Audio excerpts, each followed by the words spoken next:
Martin Kpebu abe reacted to Supreme Court judgment no. Na sembeka ya Andra ena Madam Tokunu eba bontin ebe kan say ono die oda so gina baabi a ogina Speaker of Parliament ene ne Parliament House entumi entwina no enye den enwo for not even the president or the vice president obi antimi ntwina no wo for tene waka no enu ana waka na otie Martin Kpebu sunsema o kan o se ne niama ekoye die ene chese asem no metwi mutan ankasa because adopa we mabebo mama ne say speaker to kwan akọ Australia enteno asem ya emu eduru ankasa enteno according to Martin Kpebu no so hu ne say the speaker say want ase na Supreme Court so want ase no die and the asem no metwi mutan sa na answer na be kwa akoti Martin Kpebu no Queen Shy our message edema encrophobia wo mu jubilating because Akuah Donkoh afri mu yente no mra ye wi a na yakoti Martin Kpebu Mami Akuah Donkoh wo na ma runway no so aye hyepa but before then no me Mami Akuah Donkoh ya akọ na me mabusuafo nyina ahye den Mami Akuah Donkoh yo bi a minim ne pa enam omampani dada John Dramani Mahama so to wo hwa meni ne pictures ya me de ato wo ya ye kwa ye wo bole na ye de mami hye men sase menhwe no Emma no ese ye omampani dada John Dramani Mahama ne wofa efri mu enti no mini maame ne ye pa chese me ne no na yetimi enu achi kura ne ye frefre ye ho kakra me fre ne chia no ene yi enti no nyame emfa ne kra anye de ensie yi na mahu se runway no so aye hyehye ebi ani age ebi so raho ena obi ye ka de wo no so na dwen ye no wo mo ani age ne kire se Omoso dofo pa ni omampani dada John Dramani Mahama na maami se de na papa ni si pena sema all of a sudden eternity a Mahama all kan sembigu no so no omoso ye omo ya nti se maami na wu a omo ntimi pretende meka se maami na wu ntine ne o ye ya da bi ono mpe wasem to no ye ne de se wu eno na ya na Ghana fo ye ntia se emu bi ye nya atwom nipa no ompena sem pa so bibie si no ahyada ye no te se opena sem so ompena sem enet boy de omo so omo nye ompewasem a ompewasem ene bi mu so se nipa de obi abewu nti na obi ewu a owo de owo abusua nti e wo se ka modwen na busua ho ni owo obi abekobi na eno na mpese Ghana fo mo ti ase se this time Ghana politics no e dirty game enye decent biem nti se wo koye politics anu aboa ho se wo kwakobo dirty game and this is not the first time asade we bi esi wo Ghana ebia na mumu bi na munim 2012 a Professor John Evans Atamils wu ye no na mi gina Kumase ayi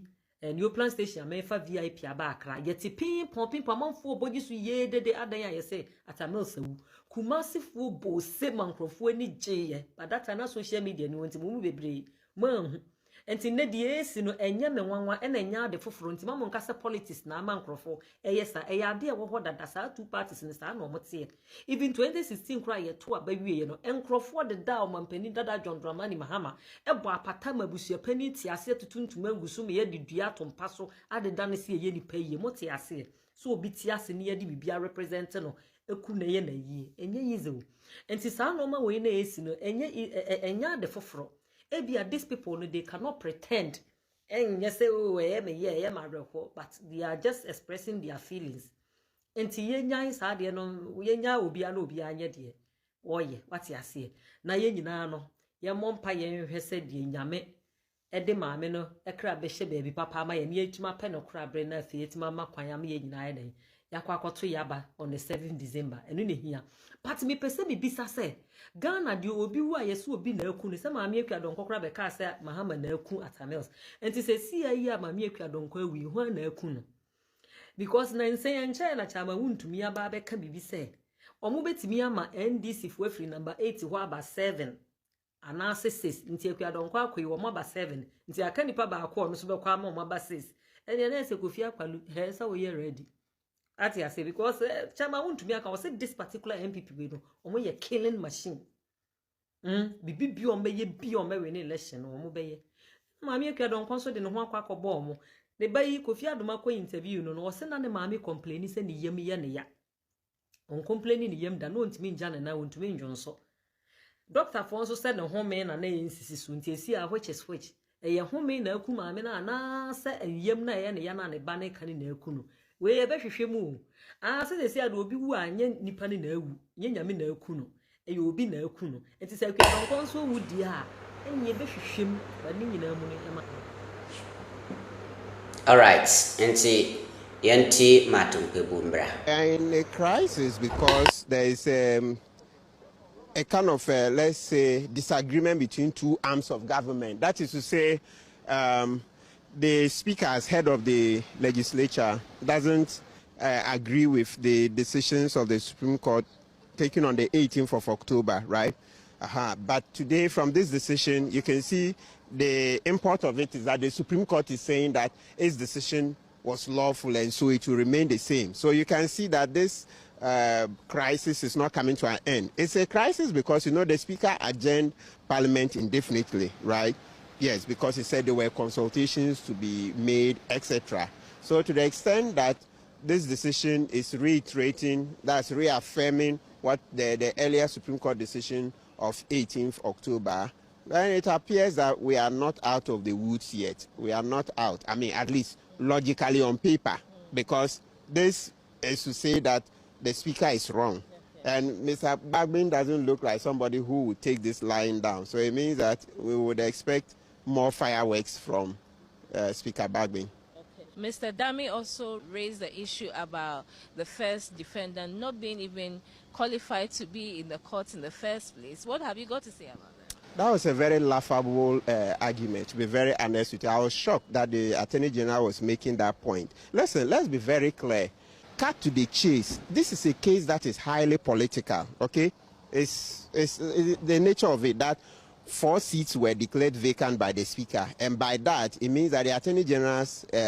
party, the MPP,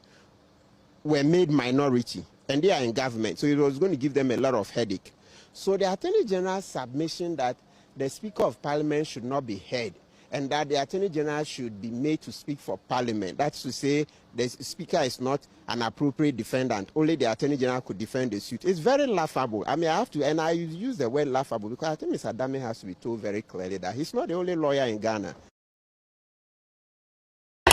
Enti abusuanfo matum Kpebu ena mutini nkano. Otimi hu say,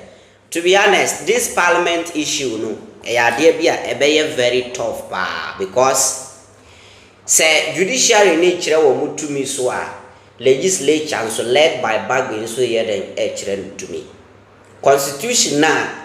Emma Madam Tokono kwan say obey sa judgment do that same constitution